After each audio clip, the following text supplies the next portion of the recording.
Hey guys, today we are talking about diffraction, which is defined as the spreading of a wave to fill the area behind a gap. You can see that kind of illustrated here. We've got a couple of drawings. This first one over here on the left, it has some waves coming in right here. So you can see those wave fronts that extend all the way across are going through this tiny little opening or gap right here.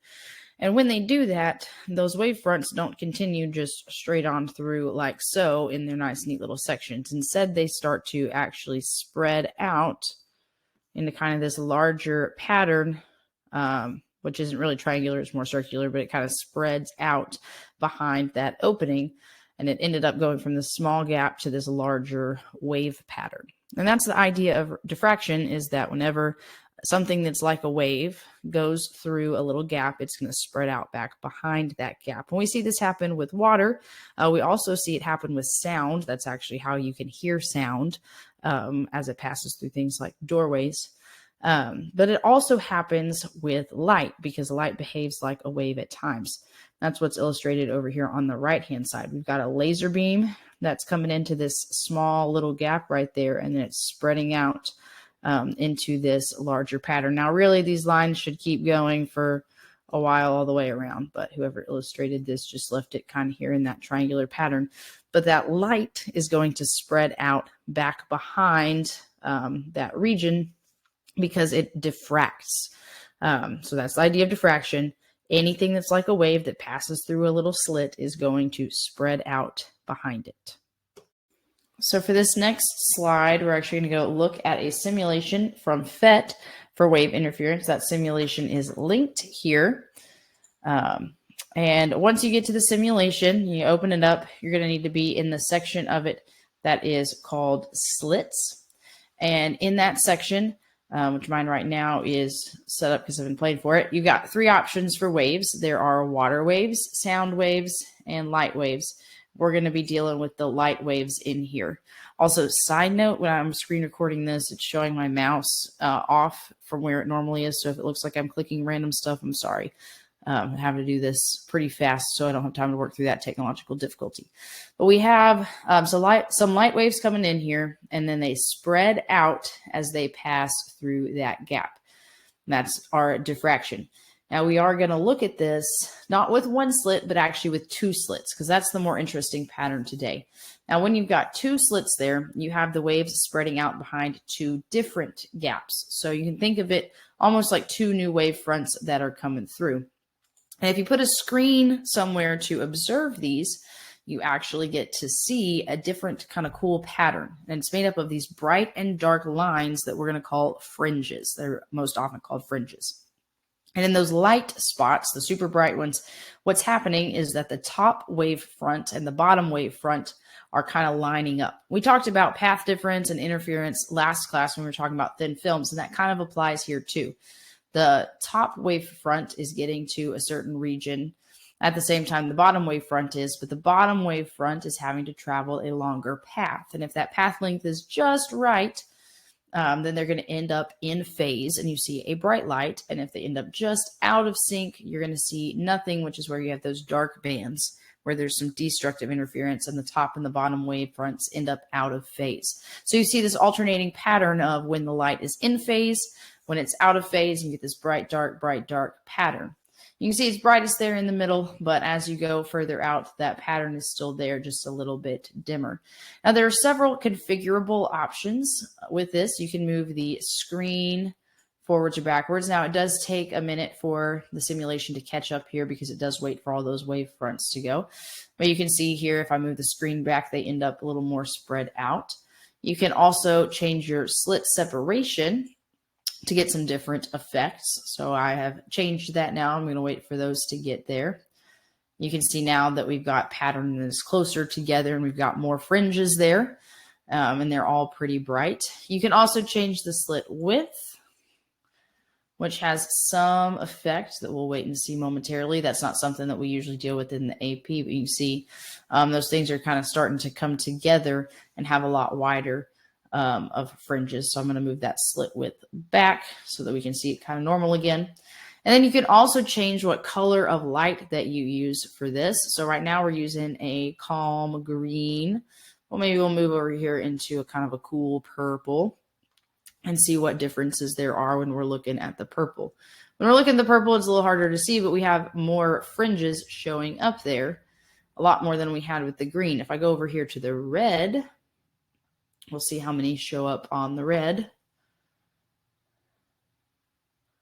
We have not as many. We've got them a little bit more spread out over here. So the color has an effect where your screen with the slits in it has an effect where those slits are located and how wide they are. All of these things affect that pattern that you see over there. And today what we're going to be looking at is how to do some of the math to find out the spacing of that particular pattern.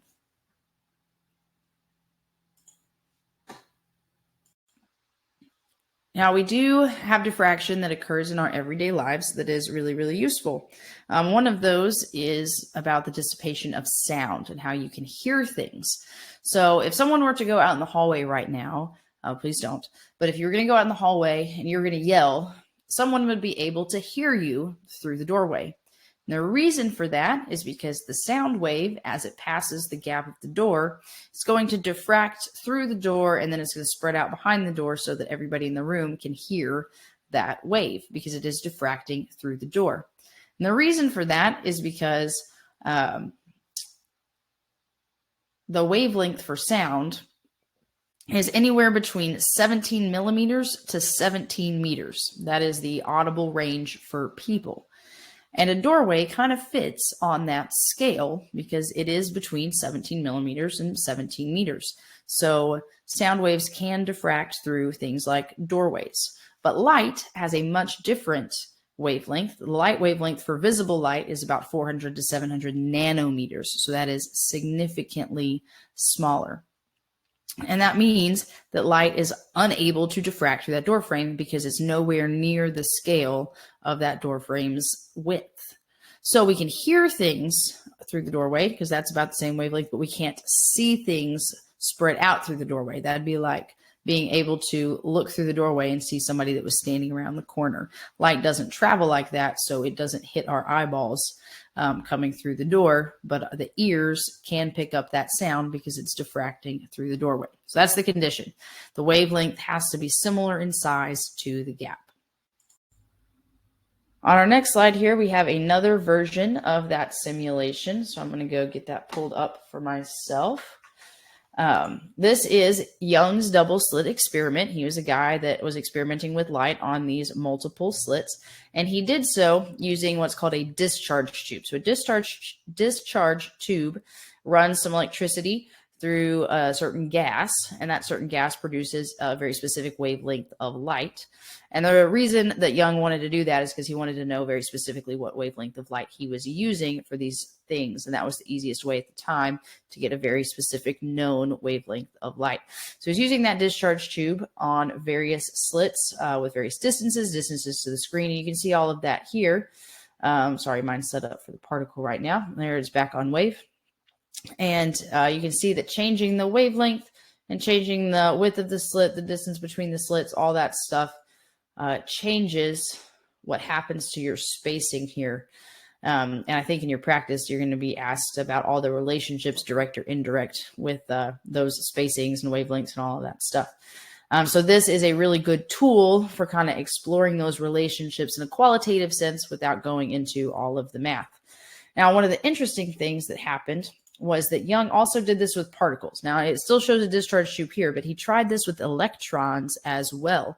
And it turns out they form the exact same pattern, just with a bunch of little dots, which is very, very, very strange. We're going to study that a lot in modern physics.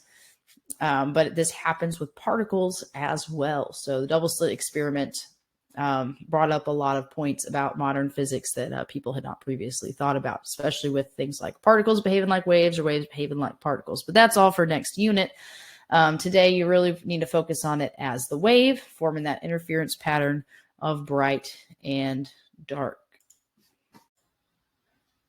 Wow, and it's another simulation. So if you want to see those again, there is another simulation here. You can click on it. I'm not going to click on it. I feel like I've already done plenty of simulation work for you. But this one kind of shows an above view of all of those wave fronts hitting and where they would line up or not line up to form those bright patterns there. So if you just want another view of it, there's a simulation that's linked on this slide as well that you can go check out. I must have been very simulation happy when I was writing these slides on whatever day that was. Now, we've already kind of talked about this in the qualitative sense, but we're going to have to start quantifying it a little bit. And you can see here, I'm going to use some highlighting, that we've got wave fronts that are coming from both of these slits right here. And what's happening is that the wave is going in all directions from both slits. And here in this picture, we're tracking two sets of those rays. So we've got this one on the top is meeting up with this one from the bottom. Now, really, these rays are going out in all directions, and we're just selecting a few of them to look at. So these two rays are coming together at this point right here. And when they do, they are exactly in line or in phase. Switch my marker over. That is in phase. And when it's in phase, you end up with this bright pattern right there at that M equals 3 fringe. Now, we can have the same thing happen down here on the bottom. Use my blue highlighter. So we got these two rays coming from those two slits. And again, there are lots of rays. We're just picking a few to look at. And those end up down here at this dark spot, which means these two ended up out of phase. Okay, so all of the waves from these two slits are spreading out, and they are ending up either in phase or out of phase to make these bright and dark fringes. And kind of just like we had with thin film interference, we're labeling these with integers M, where 0 is in the center, and in the center it ends up exactly in phase, so it's bright, and then everywhere else out from there is fringe 1 or fringe 2 or fringe 3. Now you see it's symmetrical. There's not a positive side or a negative side. The M equals 4 fringe could be on top or it could be on bottom. Now what's not shown on the picture here is that in between those at the dark spots, we actually have halves. So in between 2 and 3, you'd have M equals 2.5. In between 1 and 2, you'd have M equals 1.5. Okay, so there are half integers that go in between here to make those dark fringes, kind of just like we did in the thin film interference to make those out of phase spots. Now, this next bit is going to talk about diffraction gratings. And for that purpose, I actually need you to get a manipulative. So you're going to pause the video here in a second. What you need are diffraction glasses. And the sub has enough of those for each of you guys. You can keep them after the fact, but go ahead and pause the video and get your diffraction glasses. All right, now that everybody's got their glasses, I'm not going to actually show the simulation because it's not too informative, but if you want to go check it out sometime, there's a simulation linked here.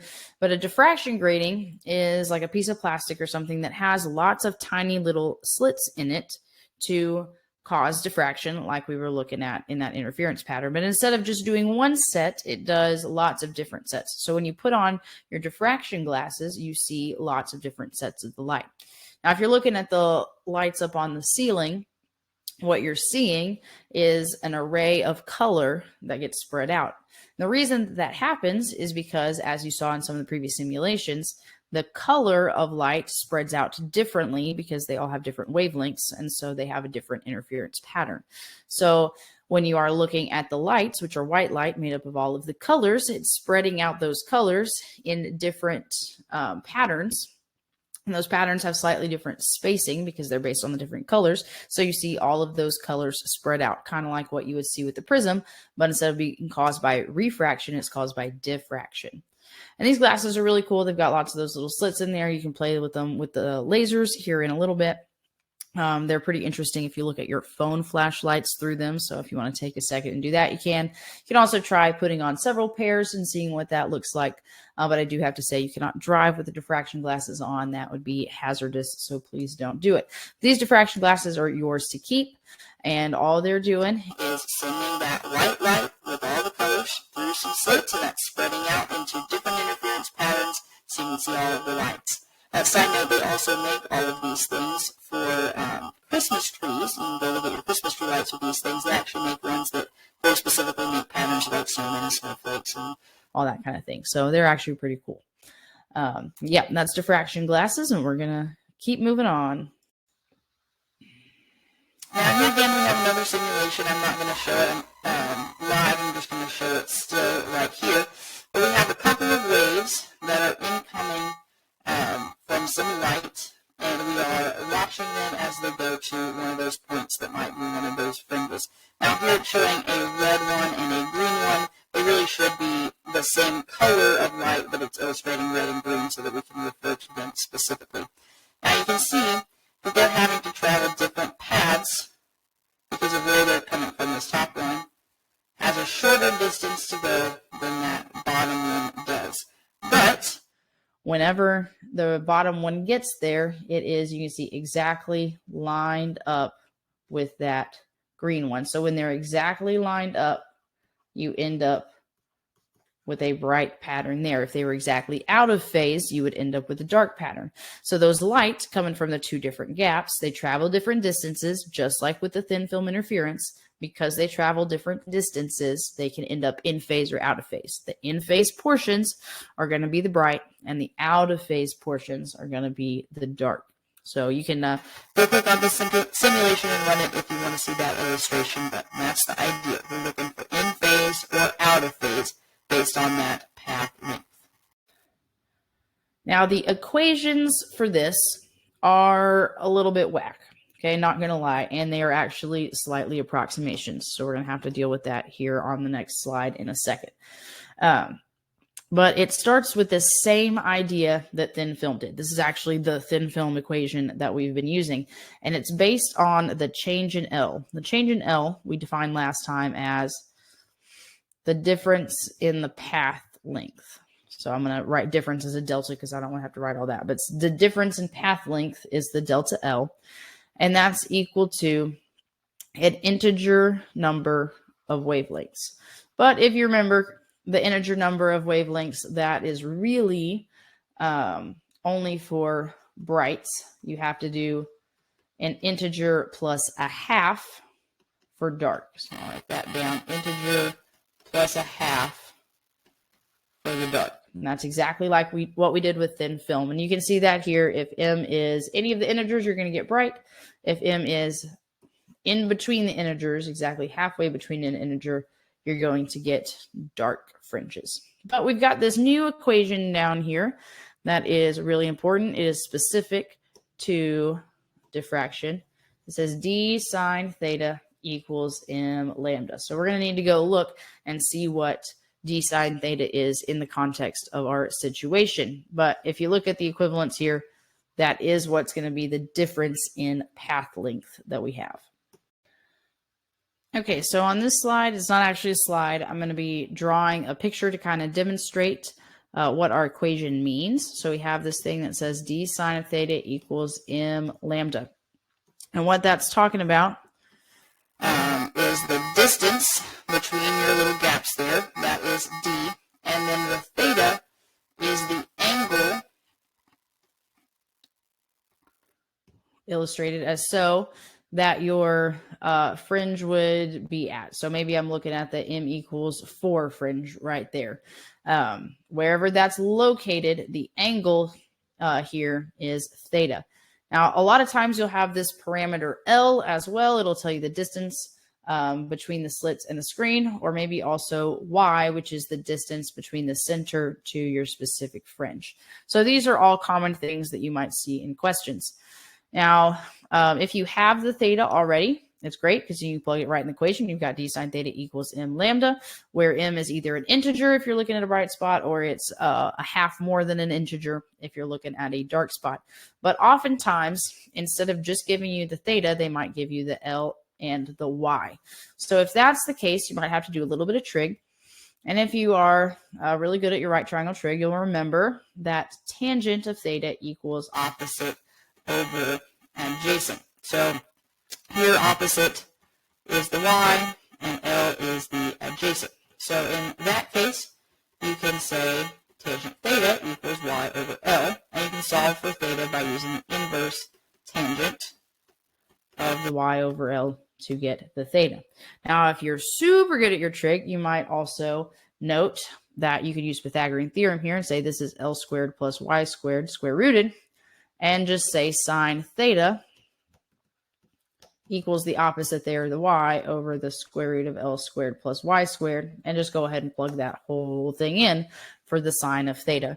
But if that's not what floats your boat, you do get a calculator on the test, and you can just solve for that angle directly with the tangent and then plug it back into the sine. You'll get the same exact result. So sometimes you do have to pull the right triangle trig into that.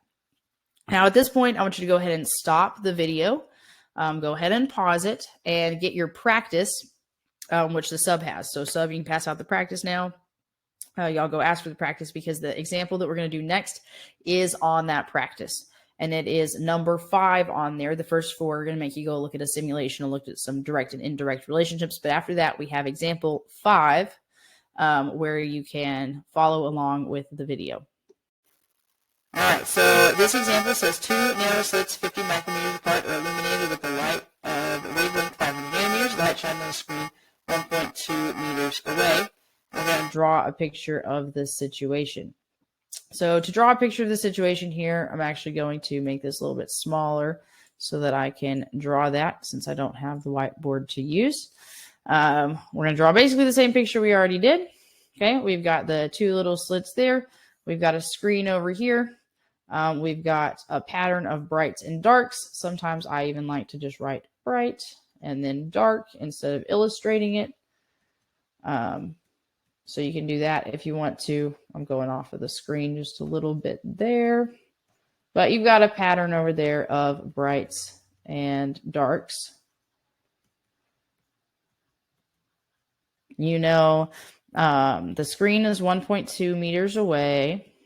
And you know, the wavelength coming in, lambda, is 500 nanometers. One of the nice things about this compared to the thin film interference is that you don't have to deal with changing around your wavelength for different mediums. We're just in the same medium, regular air, the whole time. So we got 500 nanometers on that. We've drawn the picture. The question is, what is the angle of the m equals 2 bright fringe? So m equals 2, you got to know where that is. First off, m equals 0 is the middle one. So up from there, we've got m equals 1 and m equals 2. Or you could do it down here, m equals 1, m equals 2. But we're looking for the m equals 2 bright fringe. So we're going to use our equation here, d sine theta equals m times lambda. And the reason we're using m times lambda, not m plus a half or one of those half things, is because we're looking at the bright fringe there. For the distance, I actually didn't write that on the picture, but it tells you those are 50 micrometers. Micro is times 10 to the negative 6 meters apart. And that's what we're going to plug in for D. So you got 50 times 10 to the negative 6 times sine of theta. Theta is what you're looking for here. And that equals, it says m is 2 times the wavelength, 500 nanometers. So that's times 10 to the negative 9th power. So what you're going to need to do here algebraically is go ahead and multiply these two together and divide by 50 times 10 to the negative 6th. And that's going to give you sine of theta equal to whatever. Then to find theta, you're going to have to do the inverse sine of all of that. 2 times 500 times 10 to the negative 9th over 50 times 10 to the negative 6th. Now, when you do that, you got to make very sure that your calculator is in degree mode because we want degrees in this rather than angle or radians. Both are angles rather than radians. All right. Now, I had to do that on my rinky-dink phone calculator, but I got 1.15 degrees for that. So it's actually a very, very small degree there. Now, if you guys got something different, it is definitely possible that I typed it in my phone calculator wrong. So if y'all got something different, you can discuss amongst yourselves and agree on something there. But I think that's right.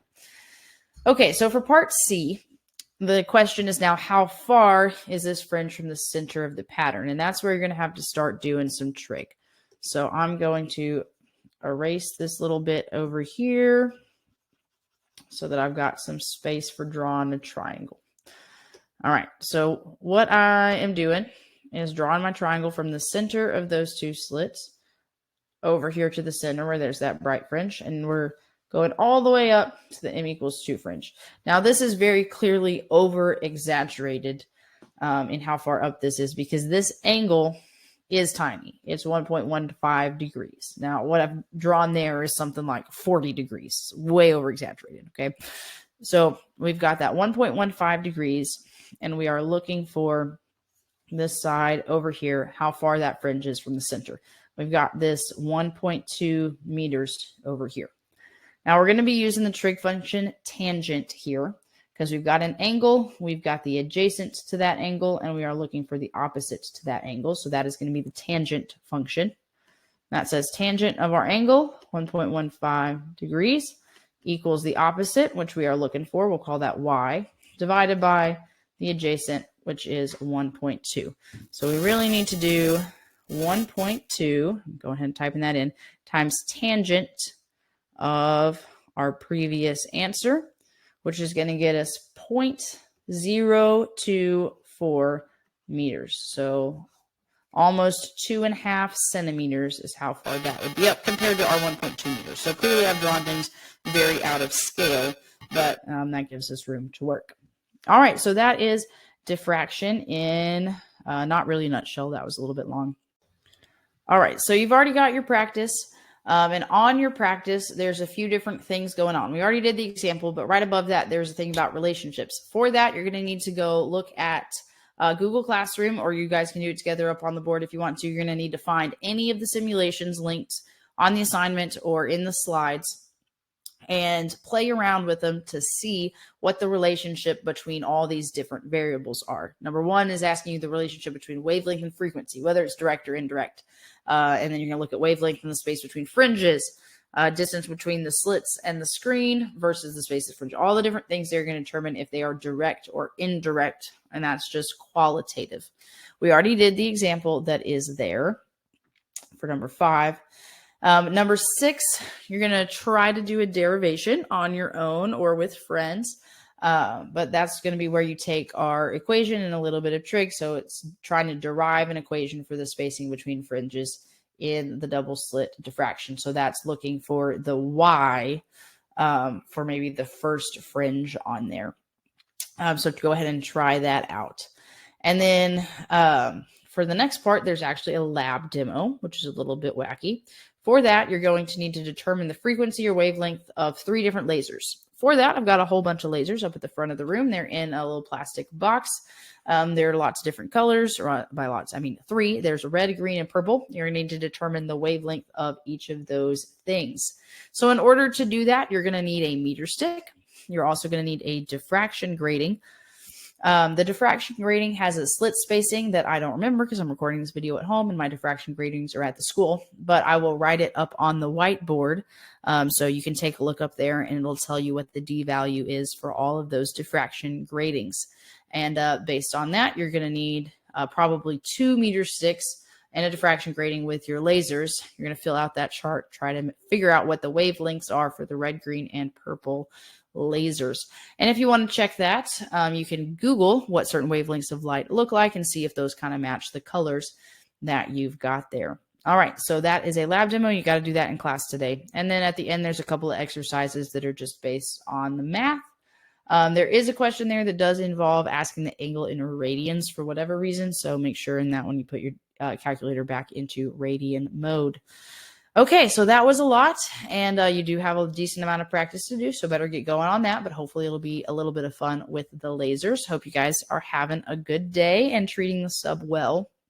Next class, when I get back, I'll answer any questions you've got about diffraction, and we'll have a review day. As a side note, I might leave the review for the sub so that you can have those early if you like. But we'll have a review day next class, which should be on Monday. And then next Wednesday is going to be our optics test. And that's going to cover all of the optics, ray diagrams, mirrors, lenses, all that kind of stuff. And then also this new stuff with interference and thin films and diffraction. So if you got any questions, just let me know next class. All right, you guys have a good day and have fun.